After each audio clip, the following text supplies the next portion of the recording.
Bharat, New Zealand మధ్య జరిగిన మూడో టీ20లో టీమిండియా గ్రౌండ్ విక్టరీ సాధించింది. కివీస్ ఇచ్చిన 154 పరుగుల లక్ష్యాన్ని కేవలం 10 ఓవర్లని ఛేదించి భారత్ రికార్డు సృష్టించింది.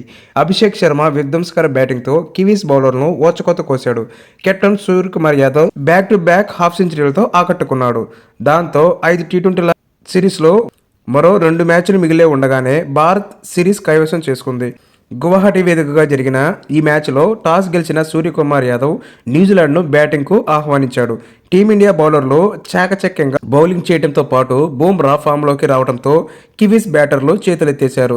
ఫిలిప్స్ మినహా మిగతా ఏ బ్యాటర్ రాణించకపోవడంతో న్యూజిలాండ్ జట్టు 20 ఓవర్లోనే 9 వికెట్ల నష్టానికి 153 పరుగులు మాత్రమే చేసింది. కివీస్ ఇచ్చిన 154 పరుగుల లక్ష్యంలో బరిలోకి దిగిన భారత్కు తొలి బంతికే ఎదురు దెబ్బ తగిలింది. ఫామ్ లేని కారణంగా ఇబ్బంది పడుతున్న సంజు శాంసన్ మ్యాట్ హెన్రీ వేసిన మొదటి బంతికే క్లీన్ బౌల్డ్ అయ్యాడు.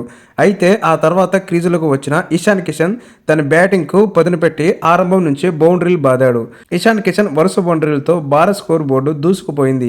13 బంతులు ఆడిన ఇషాన్ కిషన్ 3 ఫోర్లు 2 సిక్స్లతో 28 పరుగులు చేసి అవుట్ అయ్యాడు.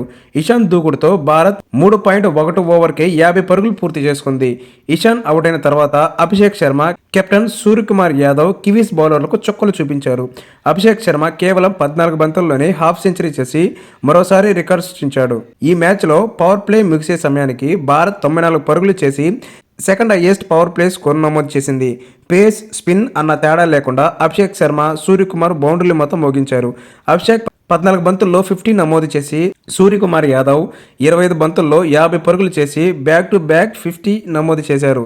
అభిషేక్ శర్మ 20 బంతుల్లో 7 ఫోర్లు 5 సిక్స్లతో 68 పరుగులు చేయగా సూర్యకుమార్ యాదవ్ 24 బంతుల్లో 6 ఫోర్లు 3 సిక్స్లతో 57 పరుగులు చేసి నాటౌట్గా నిలిచాడు.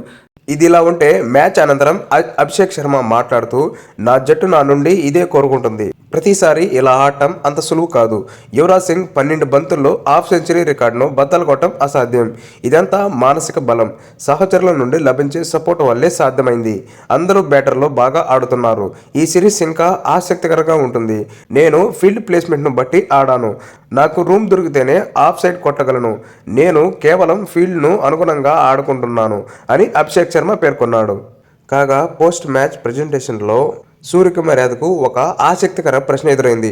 నువ్వు స్కూల్లో ఉన్నప్పుడు ఇలానే ఆధిపత్యం చలాయించేవాడువా అని అడిగినప్పుడు, మా స్కూల్లో ప్రిన్సిపల్స్, టీచర్స్ క్రికెట్ ఆడేందుకు చాలా సమయం ఇచ్చేవారు.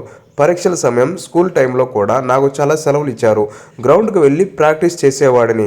అక్కడే నేను ఆటలో మెలకువలని నేర్చుకున్నాను. ఈ లక్ష్యం ఛేదన గురించి మేము ముందే మాట్లాడుకున్నాం.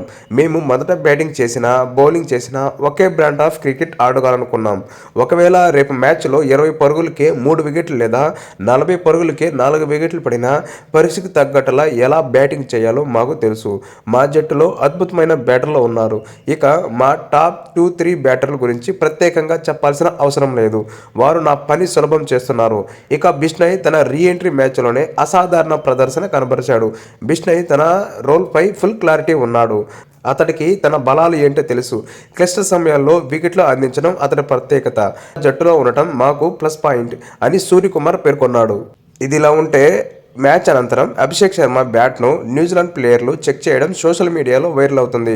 బ్యాట్లో ఏం పెట్టావు బ్రో, ఎలా కొడుతున్నావు అని కివీస్ ప్లేయర్లు చూశారు.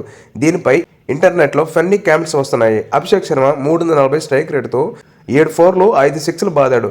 మొత్తం 65 పరుగుల్లో 58 పరుగులు కేవలం బౌండరీ ద్వారానే వచ్చాయి. ఈ విధ్వంసంతో అసలు ఇదేం బ్యాటరా బాబు అంటూ కివీస్ ఆటగాళ్లు ఆసక్తిగా అభిషేక్ బ్యాట్ను తనిఖీ చేశారు.